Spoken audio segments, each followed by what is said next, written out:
Welcome to Mourning, a podcast where we share our experiences around letting go of grief and learn to move with grace through mourning. Our mission is to get curious about and change the conversation around loss to a more authentic one in our culture. We are your hosts, Alyce Christina and Crystal Lee, two friends who connected through yoga and movement and ultimately found a deeper connection over our own parental losses. We share how our experiences have informed us to live our lives more authentically, boldly, and in the now so that you can do the same. We believe where there is pain, there is transformation. From the loss of a loved one to change in a career, a heartbreak, identity shift, and many other forms of loss, we walk this path together. To discover the light within the darkness, we recognize the joy within pain and invite you to dive in with us as we share in the hope, laughter, and lightness of the mourning journey. Join us for stories, interviews, and conversations that connect us as we explore the universal experience of loss that invokes the becoming of one's true self. Hey, Crystal, tell us about yourself. Well, I'm Crystal Rozier, and as a Gemini, I was born a natural communicator. I have a degree in communication studies, have been in some form of marketing and communications my entire adult career, and I guess you could say language itself is my love language. I also have my 200-hour yoga teacher training certification, and my own experience with movement has led me to the belief that it's medicine, not just physically, but mentally, emotionally, and spiritually. I'm also a hormone healer and fertility awareness educator, and I believe we must get back to nature and back to our cyclical selves. My core belief is to live and lead from a place of joy. If it's not fun, why are we doing it? First, I seek joy and all else follows. Speaking of joy, one of my greatest life joys is being a rescue dog mom to 3 rescue pitties and a foster dog mom to over 15 rescue dogs. I had a profound loss in 2017 that changed the course of my life, and I've since been trying to share my learnings from loss with the world so others can be more prepared for their own losses.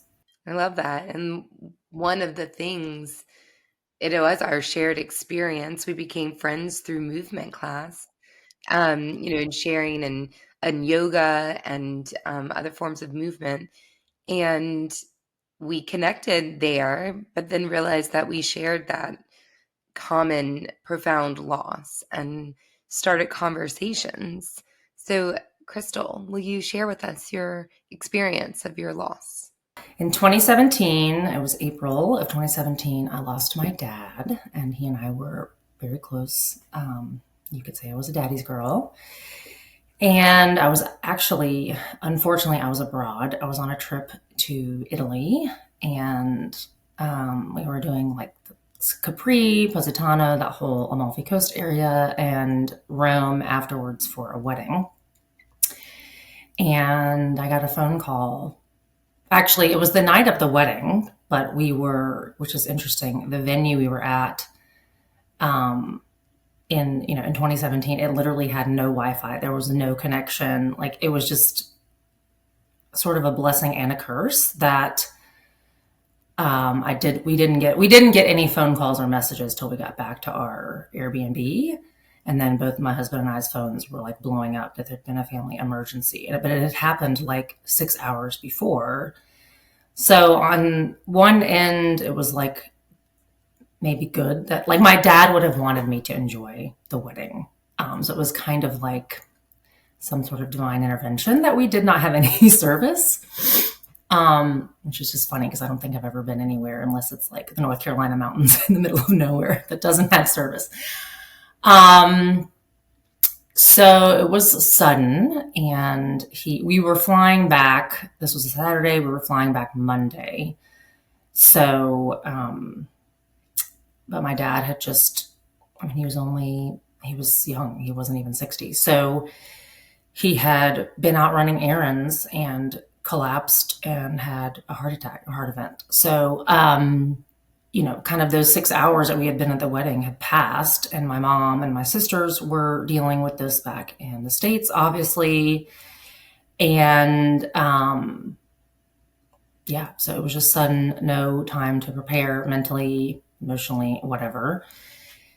And I think the hardest part in that immediate aftermath for me was like just not being anywhere near my family. I mean, there was literally an ocean in between what they were dealing with and what I was dealing with, and not being able to like even be with him and his body like in the immediate aftermath was really difficult. And feeling like I couldn't help my family during that time. So my husband and I started looking into flights to come back the next day, and I went back and forth. And my mom was like, honestly, because the next day we were scheduled to see the Colosseum in Rome, which we hadn't seen. And my mom was like, honestly, she had gone on a trip with my dad years before to Rome. And she was like, he would be really sad if you didn't see the Colosseum. Because she was like, 24-hour difference really is not going to make that much of a difference. I know you want to get here, but she was like, I think you could honor him by like seeing the Colosseum, and then you're going to come back the next day anyway. So that was sad, but that's what we did. And it was like so weird to be doing something like I knew he had done when he was alive, and then knowing he was not with us anymore. So anyway, we flew back Monday. We flew to Charlotte. I'm from Raleigh, so we had to drive the 3 hours. And fortunately, my parents had been watching our dogs, so they were already there in Raleigh with all this going on. Yeah, can you um so when you got these phone calls, right? Like for your mom and your sister, you said, was it in like by the time you got to the hospital? Was there time for them to see, or like, was there like, yeah, tell me a little bit about that like process, like that experience, and then gosh, like then I can only fathom the waves of emotion you must have been experiencing. Yeah, so unfortunately, it was my middle sister. I'm the oldest of three and girls, and my middle sister was the one that arrived first. And we don't know the time. I mean, we have like a time of death, of course, but when they call it, but we don't know. Like, she arrived at the hospital, and he had fallen while out doing errands, and like an ambulance came and took him to the hospital. I mean, they had called my mom, they had called my sister, but she was like the first to answer and go to the hospital. Then my mom was like right behind her. So when she arrived, they were still doing like chest compressions. Um, so I don't know. We don't know really when he was really gone. I think he was probably already gone, and they were trying to like bring him back. Yeah, for like a while. It's like my poor mother and my sister. Like, it's a it's obviously very traumatizing. So I think their memory of that like hour. I mean, I wasn't there, so I don't know. But they were kind of like, was he there? Was he not? Like, I don't think they even know if like he was already gone and they were trying to bring him back, or if he truly like the time of death really was the time of death. Um, so she got there when they were still doing chest compressions, and my mom showed up, unfortunately, with the same thing. So I think the imagery of that in your brain is like, I do not envy them. I mean, as much as I was sad to not be there, I know that's very traumatic as well. So this was like 6:30 Italy time, and the wedding I think was at 6. So we were like in the middle of the wedding, and this was like 12:30 Eastern time that all this was happening. Like noon, I think his time of death was like 12:45 or something. And then my other sister, unfortunately, was in New York. She lives in New York still, and she had gotten a call while she was like at brunch. And same thing. She wasn't in Italy, but she couldn't get there right away. So, I mean, for me, it was we got back at like midnight, and there was a guilt around like being at a party, feeling celebratory, like, celebrating friends, which now after lots of therapy, like I'm okay with. But at the time I was like, I feel horrible. Like, and normally I'm very attuned to not to be like, should have known. But it's like I felt nothing. Like I thought maybe with his spirit gone, I would have felt something at the wedding, but it's like I didn't know, which is bizarre. because there's another part of the story where my dad was not in he wasn't sick, but he didn't take great care of himself physically. You know, he was not a mover like me and you. He really didn't exercise. He didn't eat that great. So having a heart event was not that surprising, even though it was sudden, if that makes sense. And For sure. yeah. And so I had, this is, and I've told enough people this by now that it's not like a secret, but I literally had 3 weeks to the day. I told my husband on a walk with the dogs, I said, I feel like my dad's going to die soon. Like it was just random. Like I had this like, it wasn't random because again, like he wasn't really taking care of himself, but it's not that I like prepared for him to die. I just was like, I feel like something's going to happen. And he was like, what are you talking about? I was like, Yeah, you were I, expressing concern for yeah, your dad. Right. And that exactly. is, and I think that's the thing that we're taught to do is like share and express this concern, but also like it was also expressed as a fear. And I think one of the reasons we've connected so deeply on this is like, how can we change the conversation and change the preparation out of fear and into an experience of setting ourselves up for deeper understanding for when these traumatic experiences do happen. Um, because I think part of the language is, for me is they will happen, and there's really no way to, I think, fully be prepared for any of it. However, we can prepare how we think about it and how we perceive death and loss. Mm-hmm. Yeah. What was the experience after you got back and after um when you got to Raleigh? And I'm sure it set in. Yeah. I mean, my mom asked me if I wanted to see his body. You know, she was like, I know you're 24 hours behind us, but like the funeral home has said, like, if you're waiting on someone, like we can keep him here. We don't need to move forward. He was cremated. And I was like, yeah, like, because I think she wanted to respect, like, maybe you don't want to see him like that. And she asked my sisters all the same thing. So I said, yeah, like, I want to be able to say, like, my goodbye. And the last time I had talked to him actually was when we exchanged the dogs right before my trip. Like, I had driven halfway, I actually met him halfway in Greensboro, and we like talked for a while and actually called him on the drive, which was a nice last interaction. But like, I still wanted to say like goodbye. I knew he wasn't there, like his soul, but so yeah, once we got in that Monday, we went Tuesday morning to see him, and then it was really like, wow, he's gone. Like this is real. Because those first few days, I'm sure, as you know, first few weeks, and it's you're in such a fog. Like, is this really happening? Like, what? I mean, um, I couldn't like, It's yeah, adrenaline. you are exactly. You are just living off of pure adrenaline. Um, and so, yeah, I just was like being there and like, especially being at the house. Like, I don't know how you felt like this after your mom passed, but like being at the house that I grew up in without him there was so bizarre for a long time. Not just right away, but like, when I would visit even months after, years after, it was strange. But right away, like showing up and he just like wasn't there and knowing he was not going to walk in the door was, yeah, like it set in. I mean, it was like the longest flight of my life. Just for me, like, it's already a long flight, but it's like the longest flight. And then we had to drive. Like, we immediately got home and like got in the car. And I was like, we're never getting there. Yeah. Like on that flight home, do you recall physically feeling any kind of way? I mean, just sad. I cried a lot, obviously. Anxious.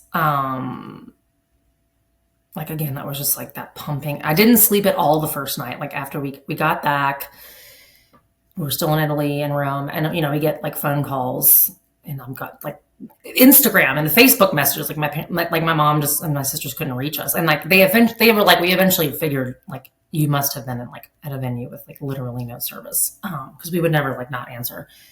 But I knew the second we walked in the door because I had like my phone was blowing up, and so was Zach's. Like it was just like ping, ping, ping, ping, ping, ping, and I was like, oh, I knew right away what had happened. Um, and I was like, this is it. I just knew. So like that night, I guess I'm saying this for the flight. Like I didn't sleep a wink. Like I remember like being in the bathroom. You know, it's like the whole like sitting on the floor of the bathroom, like just crying. Um, and I was like sitting in the tub of the bathroom, and I mean, even on the plane, I thought I would be tired, but I could not sleep. Like it was just like sadness, anxiety, that adrenaline, like not knowing what to expect when I got home. Um, And I remember there was a woman in the airport, actually in Rome, that was like sobbing also. And I was like, same girl, same. Like, I was like, I don't know what she was experiencing, but um, so yeah. Yeah, I mean, that's fascinating. I've had many moments afterwards where I lived in this space of adrenaline for a significant period of time, especially like leading up to the funeral. And you have this wave of people taking care of you and wanting to be there for you. And I remember someone reaching out and was like, I'm not going to offer you anything right now. I'm going to check in with you 4 weeks from now and ask you what you need. And that really struck me because it really was like 4 or 5 weeks later that I crashed, and I crashed hard, right? And it's like that adrenaline went away, and I was exhausted. My body was exhausted. I was emotionally exhausted. Yet somehow I still had tears to cry, right? Like your body kept producing. And I would have moments like driving in the car, I would like have full on emotional breakdowns and would have to pull over off of the road and stop driving. And I remember like Amelia a lot of the time was with me, and I never hid that from her because, like the girl in the airport, it's like you never, like she could, I wanted to give her permission to feel the feels, like to get it out, because the more we store that emotional trauma in our body, like then it can build up and cause other issues, right? At least I And believe like that. And I feel like you physical, believe that yeah, I too. believe that it can cause like physical sickness. Absolutely. And so I think that, being able to share publicly, I think that's also been an experience of like, um, Amelia witnessing Hudson crying, or, like there's like a whole nother episode that we have here of like, you know, boys aren't supposed to cry, right? Wait, it's okay. We're all supposed to cry. We're all supposed to feel our feels. Well, you But have to, in like, you doing have so, to release, you have right. to. Yeah, and in doing so, it's like gives other people permission, right? That permission to grieve and then to figure out how to mourn, Yes, and right? that's what I think, we're doing here, and I would like to do here is by sharing our grief, like, yes, our experiences of grief, but even just expressing our grief, sadness, if we're angry about like losing our parents or whatever. Like, I think even just us creating a space that's like, it's okay to talk about being sad or being mad or, because and I'm an Enneagram 4, which is like the most I don't know if you're into the Enneagram, but the most like kind of emotionally not attuned, but like most in tune with their emotions on the Enneagram. And even as someone who is like not afraid to show emotions, I was still shocked at how unprepared I was for the level of emotions I would feel after grief. Like at one second I was so angry that he had like he left us, or like he was gone. And then the next second I'm so sad. And it was just up and down. And I was like, oh my God, like this is like you said, it's exhausting. So I think as long as we, like you're saying with Amelia's, like showing her that it's okay to show emotions around something that is so life changing, especially, is it's important. Absolutely. Why did you ever experience like this feeling of guilt around like one one part like not being there, right? Like and you tapped on this a little bit and like being celebratory, right? In that moment when you were losing such a um profound person in your life and then on the other end like I know I felt guilty in moments to be experiencing Yes. laughter. Oh my God.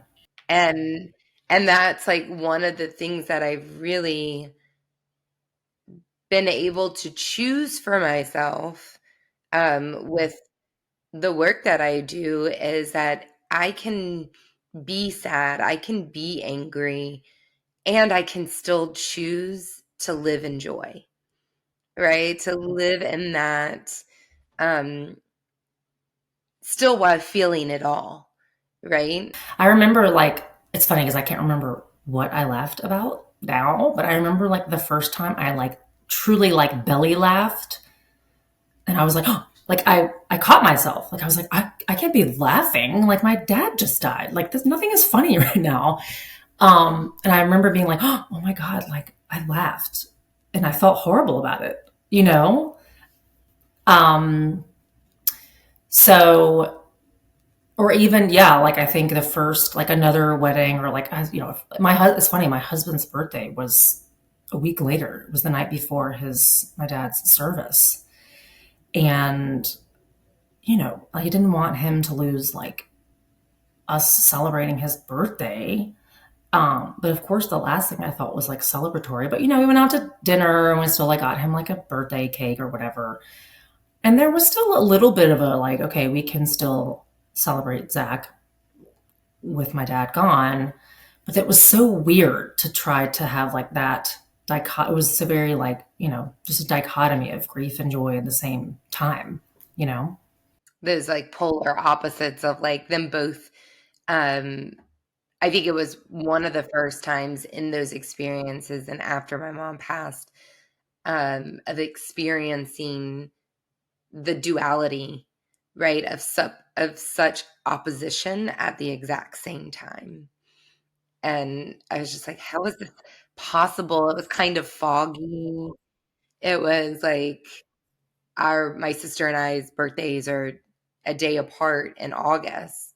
So it was what, 2 weeks later after my mom had passed that we're celebrating our birthdays and oh, so beyond grateful for a community of people that did a dinner for me and then one afternoon we all dressed up in old-fashioned golf wear and went to stroke and yeah, like just it really, held my heart in a way that just gave me permission to and I think at some point in the night I was in tears, right? And when we had been golfing um and to just be with a community of people that held my heart and my body and all of my emotions in that moment. Did you have that? Did outside of your family? Yeah, so it's funny that you say that because 6 weeks after, not quite 2 weeks, well, I was going to ask you, I don't know about you, but not getting, like, I don't know if your mom called you on your birthday, probably. Um, Not getting that phone call that first birthday was rough. Like, I don't know if you felt that way. Yeah. My mom used to call me every single morning. She was, like, outside of Hudson, she was the other like, she and Amelia, She was the probably most likely always the first person I spoke to in the morning. Yeah. Ugh, that's hard. That's so hard. Makes mornings hard. Um, but I was similarly, fortunately, around a lot of my good friends who I'm still close with. My birthday was 6 weeks later, which is still pretty, I mean, it's like very early, very raw. And it's so interesting because I thought I would be like, I'm like, okay, like it's interesting what you think. You think you'll feel a certain way. And like, it's like, we don't know how we're going to feel. We know nothing. And we had gone down to Atlanta for the weekend. Like my husband, a bunch of my like closest friends I actually just was at a Halloween party with, a bunch of my friends from like my gym at the time. And we'd gone to dinner and, they did like, like stupid birthday hats and like, whatever. And it was fun. And then same thing. I remember just like breaking down like at the end of the night. And even like the next day, like the drive home was really difficult. I just was like, but yes, they were there to like hold me and be with me. And I'm just glad that I was with like my people. And they're the same people, this same group of friends, which I could like tear up just thinking about this. I got when he passed, when we got home to our Charlotte house, before driving to Raleigh, my friends had stopped by. I had flowers on the doorstep. We had a stocked fridge, stocked pantry. They had like gone and like, they were like, I know you're going to have to travel for the week, but we want you to have like food to come back to. And that I'll never forget that to this day, like having that community. They were the same people that I celebrated later with, and they understood. They were like, if you don't want to celebrate, just go back to your room. But yeah, holding the two at the same time is so bizarre, but it's taught me, and I know you and I have talked about this kind of offline, even 6 years later, that the two things can be held at once. Like even amidst grief, like joy can exist, and you can feel both at the same time. And that it's okay to, because I think for a while, like I was like, I can't be joyful, I'm sad. And I was sad. And it's also helped me to, which you and I talked about, just live more fully and lean into the joy because we aren't guaranteed tomorrow. And I'm like, just be, it's easy to say, just be happy now, but just do the things that make you happy because who knows when our time is coming, you know? Absolutely. Yeah. There's something in the frame of experiencing grief, right? And like what are the tools that we can give and offer people to like when we're in that space of grief? Like I know my mom and it seems like your dad don't want us to stop living. Like that's the last thing that they would want us to do, right? They wouldn't want us to, like my teacher, Suzanne Conrad, I think I spoke about this, defined grief as getting in the grave, right? And like not living and allowing the weight, even though it is sometimes unsufferable and unbearable, to, and we have the choice to either stay in it or to like, even in the darkest of moments, often like the light that we're looking for is within ourselves, right? So making the choice to see the light within that are even in what feels like all the broken pieces of our hearts, like there's still that thing that can, that we can allow, that we can invite people in, right? To whether it's make us laugh or to cry with or, um, sometimes it was just simply going on a walk and like being outside of like, because I know I didn't want to move for quite a period of time. I was so afraid to go back to my yoga practice because I was like, I'm going to feel way too much. I didn't know if I could physically handle that, and I cried in yoga so many times afterwards. Yeah. it was finding that and I've prior to my mom passing, a month prior, I lost my yoga home, right? Unexpectedly.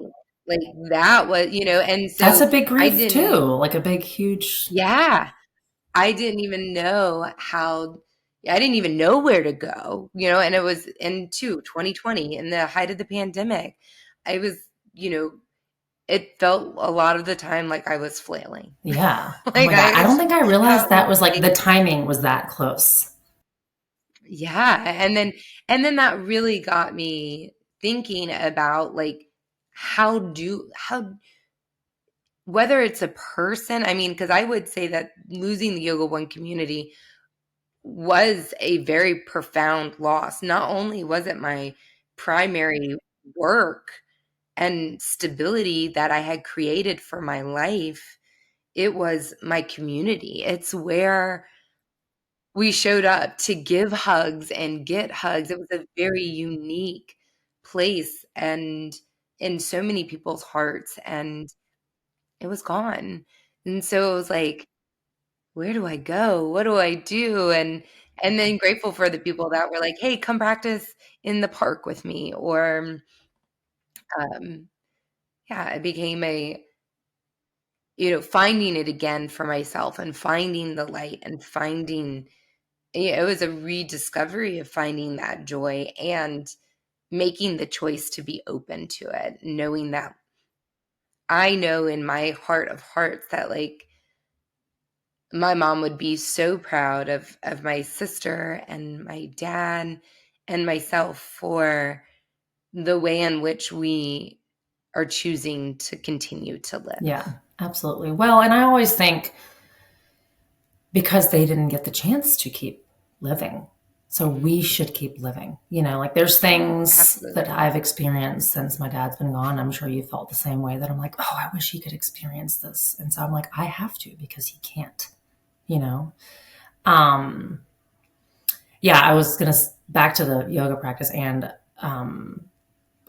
the only thing I felt like doing, I mean, I didn't want to move at all for a while, same, but when I started to like exercise again, I just wanted to run. Like I think it was all the adrenaline inside of me. I was like, I have to. And I think there was a part of it, it's like I want to be outside in nature. I didn't want to be like in a gym. Like, I was like, oh, I'm so like gross and stinky. But nature is so healing. So it was like running or walking or like hiking. That was really all I wanted to do. And then, but my yoga practice, I mean, I just remember because it's like you're moving the grief through your body, and I couldn't help it. Like, I would just cry. But I believe if you don't move, like we talked about, it's like you can't really process it well. So it's like I had to, once I felt ready to move, it's like I had to. And it's reframing what movement is too, because allowing yourself to have those breakdown moments where it's like lose your breath completely, kind of hyperventilate, like that was such an important process for me to go through time and time again because it was moving that emotional weight out of my body, right? Where and whether it was in my car or in my closet or, you know, and or if it was like, and even, when it was Amelia's time to do that or my sister's time to do that, like simply just being there and holding the space for myself or for the other people in my life that needed to do that, it was like that was such an important part of movement in the process. I think of, you know, reestablishing myself outside of grief. Yes. Like, who am I outside of just this loss? Like, or like, how can I bring it with me? Like, I didn't want to just like forget about my dad or forget about the fact that, but like, yeah, but who am I now, but not just aligned to my grief? It's like in Lightyear, we talk about, limiting beliefs, negative limiting beliefs that wind up holding ourselves back. And uh and sometimes what a tool that I've used is like I hold it. like, with care, right, in the palm of my hand, and I get to know it, and I'm like, "Hey," I treat it like a best friend, right? Because most often that limiting belief for me is something that's trying to sabotage my wholeness, right? That it exists no matter what, and it's like I view grief as that, and, of being able to, hold its hand with care and compassion and say, "Hey, okay, what are we gonna do together today? How are we gonna" it's dancing with it as opposed to wallowing in it, right? To, letting it drown you Yeah, wallowing in it or ignoring it. Like there's a middle ground. Because or ignoring it, yeah.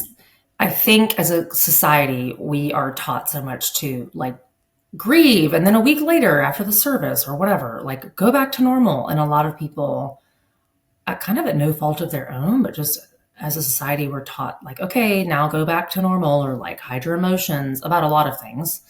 Um, so a lot of people run from their grief or put it in the closet or put it under the rug or Stuff it down. yeah, or the opposite, like it ends up destroying them. Like we get in the grave too with the dying person and we wallow in it too much. And I do, like to your point, I believe there is a middle ground, like dancing with your grief, befriending your grief. And, because I think a lot of people think, okay, I'm going to be over my grief by this time. And that's not always the case. So, how can we, to your point, hold it lightly, like it's going to still be a part of our lives, but we don't have to like clinch onto it and let it drag us down? Like, how can we let it be a part of ourselves and our experience, but not like succumb to it, but also not like bury it down because it will come up. So, I love the concept of like dancing with it. Yeah. And it's not I think, culturally, it's like I know, um, through the hospital, we were offered a year of therapy, um, and my sister and my dad and I all did it, and it was fascinating that, at that year mark, it was almost like a stamp of, "You're healed," and it wasn't that, but it was like all of a sudden, it's like, "Oh, are you okay?" And it's kind of like, I don't know, I personally felt that it was they wanted to hear that I was okay, and it was okay some days, but other days, 3 years later, I'm still some weeks that I'm not okay. And it stems from the root of that loss, and, uh more importantly, to create the understanding for everyone that it's not just a year process. Well, yeah, well, that's what I always say. It took you 36 years. That's what I say about my dad, because I was 34 going on 35. And I was like, it took me 34 years to build that relationship. It's not going to take a year to like get over it. I mean, Get what? over it. Yeah, Yeah. I'm and like, they're and just like they worked their entire lives. My mom was 69, 69 years of energy and love, and also the understanding that just does not go away either. That lives within me. It lives within Amelia. It lives within every person that she touched in her entire life, and that is, um, that is a powerful thing to be reminded of, because at the heart of it all, I think we are all good human beings and designed to be good, and some people may not have chosen or have been put in situations that they've chosen what hasn't been best for themselves, or and it's I think that part of our responsibility is to see and to hold as much compassion for each person that is lost. absolutely. Yeah. What really helped me is the concept of like matter can either be created or destroyed. And I'm maybe going to potentially sound a little bit like woo woo, which I know you're into. So, but yeah, I and this too, like I kind of applied it more to souls because I was like, to your point, I'm like, yeah, there was a lot of energy from this person that we lost, or anybody that we lose, right? And so that energy still goes somewhere. Like we're still vessels for that. The people that are still living, they poured into us. So how can we carry them forward? Because I'm like, that energy, that love, that whatever, their hobbies or anything that they put out into the world, yes, like it's gone because the person is gone, but they shared that with us. Their energetic giving back, whatever it was, is still within the people that are left. Do you know what I mean? Absolutely. Absolutely. What was your experience for like the whole process when it came to um, a memorial or funeral, whatever you call it? So we had like a celebration of life a week later. We, I mean, Was that prepared? Was like, did your mom know what your dad wanted? so there's a little bit of like a back and forth, and there was a little bit of a back and forth in our family. I mean, we went ahead with it anyways. He didn't want a typical um, like funeral, like a sad, everybody wear black and cry, which I think a lot of people want. So we knew it wasn't going to be like that. But there was kind of like, would he want anything at all? But we just decided that doing nothing at all would almost be like disrespectful in not honoring him or giving even other people, like friends, a chance to like remember him. So we sort of like honored his wishes and still having something, but it was, people were like, you don't have to wear black. We played a lot of, which is funny because it was still at a church, but we played a lot of like classic rock. That was his favorite type of music, like the Eagles and Queen, like kind of coming into the service and leaving, which was cool. So I think it was still sad because we were all sad, but there were elements. We had people come up. My dad was hilarious and a jokester, and we had kind of people come up and share funny stories of him. So we tried to make it in his like kind of personality style, if that answers the question. Thank you for joining the Morning Call podcast. Our intention is that you found a nugget of hope, inspiration, connection, or all of the above. If you seek to dive deeper with the Morning Call community, email us, subscribe to our page, leave a review, and fill out our survey. We want to hear your stories and widen the conversation to support and empower our grief experiences as we collectively become our true selves. Find us and subscribe on all streaming platforms, YouTube, and at Morning Call Podcast on Instagram. You can also email us at morningcallpodcast@gmail.com. This podcast was edited by Alexis Carrasquillo from Familia Creative Media.